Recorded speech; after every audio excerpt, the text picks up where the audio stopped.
Welcome back to the channel. Today's story follows Victoria, a 40-year-old pediatric nurse practitioner who spent 11 years saving every extra dollar she earned to purchase her dream home near the coast. But on her very first night in the house, her family makes a demand: clear out of the main bedrooms so her married sister can move her family in. What her parents and sister don't realize is that Victoria isn't alone in the house. And the morning they show up to claim her home, a quiet reckoning unfolds that changes everything. Before we dive into the full story, take a moment to like and subscribe to the channel, and drop your city and local time in the comments below. I love seeing where everyone is tuning in from. Now let's begin. The phone was still warm in my hand when I set it face down on the quartz island of a house they were already dividing up in their heads. I didn't slam anything down. I didn't dial anyone back. I just stood there in a kitchen that still smelled of fresh paint and drywall primer, letting the ocean do the talking through the open window. The tide was rolling in. You can hear it from that kitchen if everything else stays completely quiet, a slow, deliberate breath in and out, like the whole house was learning to be patient in a way I was still trying to master. People think being calm means you didn't feel the sting. Calm is just what is left over when you have felt the exact same pain so many times that it stops surprising you. My name is Victoria Vance. I'm 40 years old. On my very first night in the coastal house I bought after 11 years of saving my own hard-earned money, my mother called. "Pack up the master suite, Victoria," she said, not even offering a hello. "Your sister has a real family. You don't." Before I could process the words, my father took the phone from her hand. "You're childless, Victoria. 4 bedrooms for a single woman with no one is selfish and wasteful." My sister Kristen texted 30 seconds later, right on cue, as if they had all been sitting around a kitchen table in Raleigh coordinating the logistics of a home that didn't belong to them. "Truck arrives at 10. Don't make this awkward. Just clear your stuff out." 3 short sentences. No question mark. My sister never asks questions when she has already decided the outcome. I stood at the end of the long hallway, looking down at 2 small bedrooms. They were already painted. They were already furnished. They were already waiting. I looked at my phone screen, typed back 3 words and hit send. 10 is perfect. They thought they were driving 3 hours to clear out the home of a lonely, childless woman who always gave in. They had no idea what was already standing inside that house, or who would be waiting when their moving truck turned onto my street at 9:55 a.m. What happened the next morning is something my family will spend the rest of their lives trying and failing to explain. To understand why I bought a 4-bedroom house near the water when my family assumed I needed 0 bedrooms, you have to understand where the money came from, and why the money was the one thing they could never forgive me for. I am a pediatric nurse practitioner. I spend my days taking care of sick children, and for a long stretch of years in my early 30s, I worked as a travel nurse. I moved from contract to contract, jumping into understaffed hospital units during crisis periods when healthcare systems were desperate for people who could walk onto a floor and keep their composure. The compensation during those years was extraordinary, but I treated every single dollar like it was temporary. I lived in basic furnished rentals with lease furniture on the walls. I ate quick meals in hospital parking lots, and I routed almost every paycheck directly into a high-yield account I refused to touch. I didn't do it out of a dream for a beach house. For years, I didn't even know what I was saving for. I only knew that I never again wanted to be in a position where the structure of my life depended on someone in my family deciding whether I deserved help. 11 years of that. 11 years of double shifts, holiday differentials, and declining social invitations because I was on call. When I finally purchased the home on the coast, I put $190,000 down on a $625,000 property. 4 bedrooms, 2.5 baths, 2 streets back from the shoreline.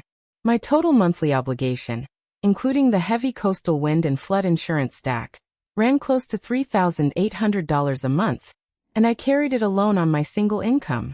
I didn't inherit a penny of it. I earned it one grueling shift at a time, but in my family's accounting system, I owed them. Not a specific dollar debt, but an unwritten, emotional debt that never gets smaller no matter how much you pay into it. 8 years ago, Kristen got herself into financial trouble over an auto loan she couldn't afford. and my mother called me while I was on a travel contract. She didn't ask. She informed me that I would be covering the $9,000 balance, so my sister wouldn't face repossession and humiliate the family. I sent the wire transfer. I told myself it was a loan, even though everyone on that call knew I'd never see it again. Months later at a family dinner, my mother bragged to our relatives about what a wonderful thing she and my father had done by helping Kristen keep her car. My money, their generosity. My name erased from the story entirely. That was their system. I provided the resources, and out the other end came a narrative about how much the family had sacrificed for Kristen. My sister Kristen is 4 years younger than me. She has 2 children and a husband named Todd. She has what my mother calls a real life, and she has been the center of every family event since the day she was born. When Kristen wanted to go to an out-of-state college, my parents found the funds. When her first lease fell through, they covered the deposit. When she bought her first home, my father co-signed, and my mother furnished half of it. Kristen's wants were treated as emergencies. My needs were treated as extravagances. I was labeled the strong one. It sounds like praise until you realize it's a job title. The strong one is the person you don't have to worry about, which means she is the person you never check on, which means she gets nothing because she can obviously handle it herself. The truth about why I didn't have children earlier was a truth my family had erased. My grandmother Ruth had 2 daughters, my mother and my Aunt Carol. Carol married poorly, moved away, struggled financially, and became the daughter my parents didn't speak about. Carol had a daughter named Amanda, my cousin. I was the only one in the family who kept in touch with her. Back in 2011, I suffered an early, quiet pregnancy loss. I told almost no one, and my family simply assumed I had chosen a career over children. In that exact same year, Aunt Carol passed away, leaving 15-year-old Amanda with nowhere to go. I was 26 years old, grieving silently, and wanted desperately to take Amanda in. I met with the county case manager. I had steady employment and a spare bedroom. I bought a bed, painted the room, and prepared a home for a child. But my parents stepped in. My mother met privately with the caseworker and used her calmest, most convincing tone to claim that I was emotionally unstable and grieving, and that the family would handle Amanda's arrangements internally. Years later, when I requested my old records, I found my mother's signed statement in the state file. My daughter is grieving and unstable. She cannot raise a child right now. We will handle it ourselves. They didn't handle it. It was a lie to prevent me from connecting with Carol's side of the family. Once I stepped back, my parents let Amanda slip into the foster care system with strangers, and they never spoke her name again. They didn't just try to take my beach house years later. They took a teenager's future from me first. Amanda aged out of the system at 18 with no safety net. Over the years, I tracked her down whenever I could, meeting her for coffee and helping her financially. Amanda went on to have 2 children of her own, a daughter named Nora and a son named Toby. Then in the late fall, on a rain-slicked road, Amanda was killed in an automobile accident. She was only 28 years old. When the news reached my parents, my father's only response was, "That's not really our concern, is it?" Amanda's 2 small children were placed directly into temporary state care. Nobody in my family asked for their names, so I stopped asking my family for permission and I began to prepare. In January, during a night shift at the pediatric hospital, an emergency case came up to my floor. A 5-year-old boy was suffering from severe respiratory distress, an acute asthma event. I stabilized his airway, administered the proper nebulizer treatments, and calmed his breathing. As I sat by his bed, he looked up at me with wide, dark eyes and asked, "Are you staying until my sister comes back?" I looked down at his medical identification band. It read, Toby Reed. I had treated thousands of pediatric patients over my career, but I read that wristband 3 times. Toby Reed. Mother, deceased, Amanda Reed.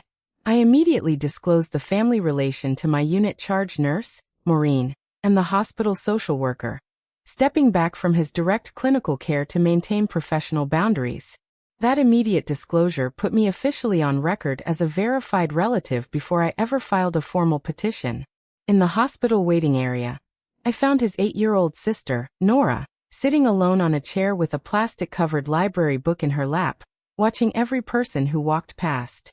She had been carrying the weight of taking care of her little brother since their mother died. I recognized that look immediately. It was the exact same guarded posture I had carried my entire childhood. That night, standing in the hospital break room at 4 a.m., I made my decision. I was 40 years old, with a secure income, no personal debt, and 11 years of savings sitting in an untouched bank account. I pulled up real estate listings on my phone and started searching for 4-bedroom homes near the coast, somewhere with clean air where a boy with reactive airways could sleep soundly. The next morning, I called the County Child Services office and uttered the sentence no one in my family had ever said for those kids. I am a biological relative, and I want to be formally evaluated for full custody. The kinship placement process was rigorous. Because I was a cousin once removed, the state required extensive background verification, financial audits, character references, and home inspections. I located my grandmother Ruth's old photo albums, pulling records that proved my relationship to Amanda. More importantly, I met with the senior state caseworker assigned to the case, a sharp, experienced woman named Diane Prescott. During our initial evaluation meetings, I did not hide my family history. I handed Diane a copy of the 2012 document where my mother had falsely claimed I was unstable. You need to know who my parents are, I told her. And you need to know what they did the last time I tried to take in a child. I want everything transparent in the record. Diane reviewed the document, made a copy for the official state file, and noted it down. I closed on the coastal house in mid-April. I spent every day off painting 2 of the upstairs bedrooms. For Toby, I installed a soft star projection lamp to help with his fear of dark hospital rooms. For Nora, I built a reading nook by the window where she could sit and watch the ocean. I crafted 2 wooden nameplates, Nora and Toby, and set them on the shelving. Then came the phone call from my mother. Word had reached my parents through distant relatives that I had bought a 4-bedroom coastal home. My mother texted first. "We heard the news. We should all come inspect it." Then Kristen called, completely unprompted. "Mom says you bought a 4-bedroom. That's absurd for one person, Victoria. Todd and I need a larger place, and the beach is good for the kids." When I told Kristen the house was not available, she laughed off my refusal. Days later, she showed up at the property while I was out, pacing off the exterior perimeter and peeking through the windows. I could have filed a formal restraining order or called a real estate attorney, but I knew my family. If I simply cut them off privately, my mother would spend the next 6 months telling the entire extended family that I had become cruel, unstable, and isolated. She would spin a narrative that could potentially disrupt my final custody hearing. I talked it over with Maureen during a night shift. "I don't want to win a verbal argument," I told her. "I want this dynamic permanently finished. And the only way it ends is if they attempt their usual tactics directly in front of an official authority who cannot be manipulated." When my family sent their demands on my first night in the house, setting their arrival for 10 a.m., I didn't argue. Diane Prescott's final, mandatory home study evaluation was already locked in on my calendar for that exact same Tuesday morning at 10 a.m. At 9:45 a.m. the following morning, Diane Prescott's sedan pulled into my concrete driveway. At 9:55 a.m., a large white moving van with green lettering, Piedmont Moving and Storage, pulled up right behind her, followed by my father's sedan. Diane and I were in the main living space completing the room-by-room physical checklist. She checked the smoke detectors, the water heating valves, and the safety latches on the cabinets. When we reached the 2 painted bedrooms at the end of the hall, she paused at the wooden nameplates and Toby's crayon drawing hanging on the door, making a quiet note in her leather binder. We were standing near the front room when the heavy diesel engine idled outside. I looked out the window. My parents and sister had driven 3 hours from Raleigh, leaving before dawn to enforce a 10 a.m. deadline they had unilaterally declared. "They are here," I said calmly. Diane looked at the driveway, assessed the situation instantly, and stepped quietly to the side of the room near the built-in bookshelf. She opened her official state binder to a fresh blank page. Her role was to observe and document environment stability. My mother did not knock. She pushed the front door open and walked into my foyer as if she were inspecting a rental unit. My father came in behind her, looking around for a place to sit. Kristen walked in scrolling on her phone, followed by her husband, Todd, who carried a stack of moving blankets. Behind them stood two hired movers carrying hand trucks and folding boxes. My mother didn't even address me. She immediately turned to the hired moving crew and pointed down my hallway. The main suite's at the end of the hall. Start there. Everything currently in those rooms goes out to the garage. My daughter is moving her family in this weekend, so set up those spaces first. She never even acknowledged Diane standing by the bookshelf. In my mother's mind, anyone outside our immediate family was irrelevant and easily ignored. My father sat down in my living room armchair, reaching out to grab the remote control off the side table out of habit. My mother walked to the front window and adjusted the window blinds to her liking. One of the hired movers wheeled his hand truck toward the hallway, but paused. He looked at me, standing motionless in the center of the room, and realized something was entirely wrong with the situation. "Ma'am?" the mover asked me directly, ignoring my mother. Before I could answer, Kristen pushed past him and walked down the hall toward the two prep children's rooms. She reached the door with Toby's crayon drawing taped to it, looked at the wooden nameplate, and made a face of mild annoyance. "What is all this trash?" Kristen said, reaching up to rip Toby's drawing off the wood paneling. "Toss all this stuff into the garage." I walked down the hallway. I didn't rush, and I didn't raise my voice. I spoke in a low, clear tone that carried across the entire house. "Take your hand off my children's door." The word children echoed through the room and brought everything to an absolute standstill. Kristen's hand froze midair. My father stopped reaching for the remote.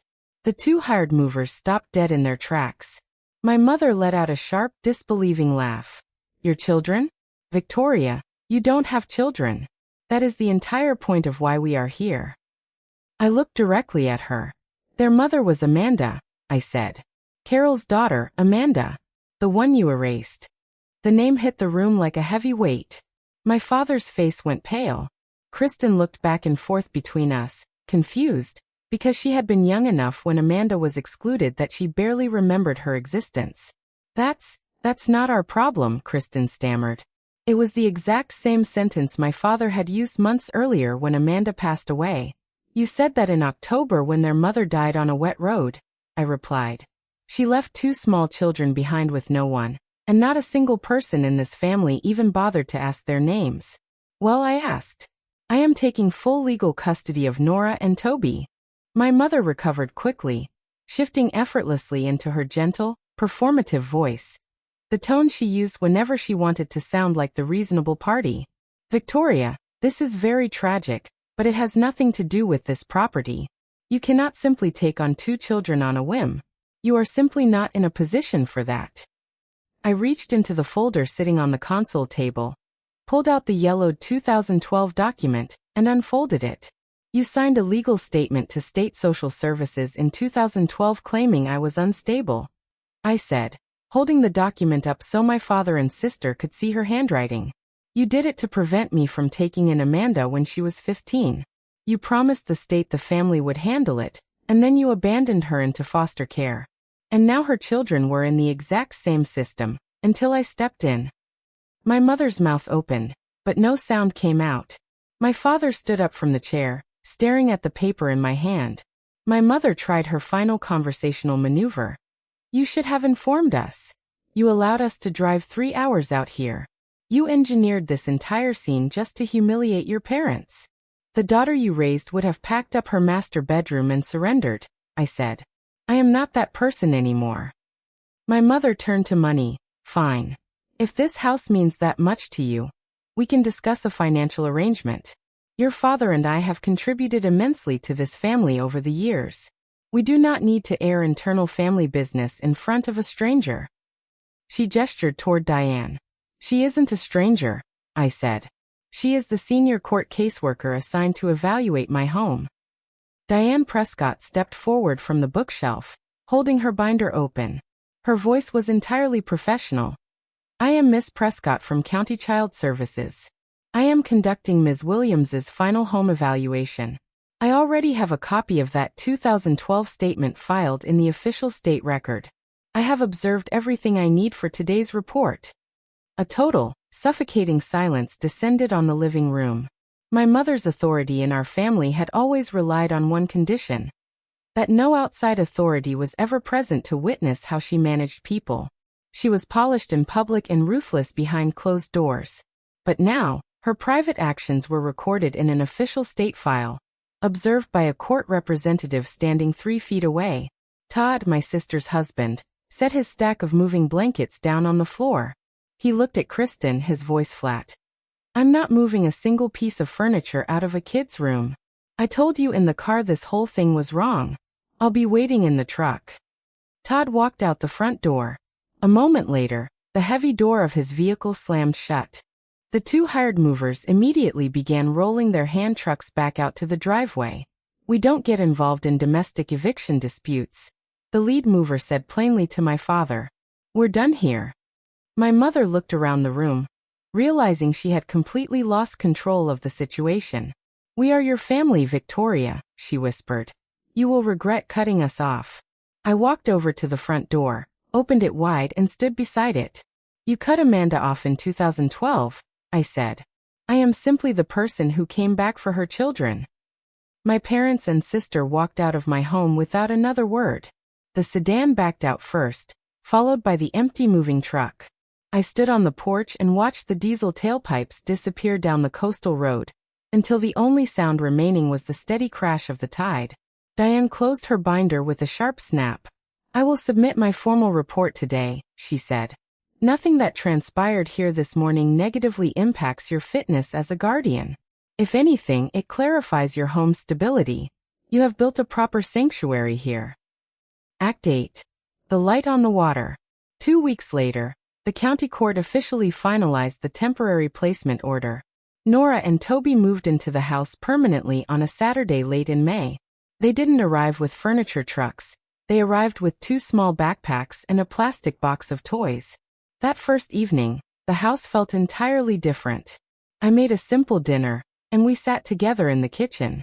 Nora watched me carefully at first, still checking where the exits were, but slowly relaxed as the evening went on. Before bed, I led them down the hall to their rooms. Toby ran into his room, fascinated by the glowing star lamp on his nightstand. Nora stood in her doorway, looking at the window nook. She turned to me and asked softly, "Does someone read a book here before bed?" I went to the living room shelf and retrieved my grandmother Ruth's old lighthouse storybook, the one with the soft, worn cloth cover. I sat on the edge of Toby's bed, and Nora came over, sitting beside her brother. My grandmother read this book to me when I was small. I told them, turning to the first page.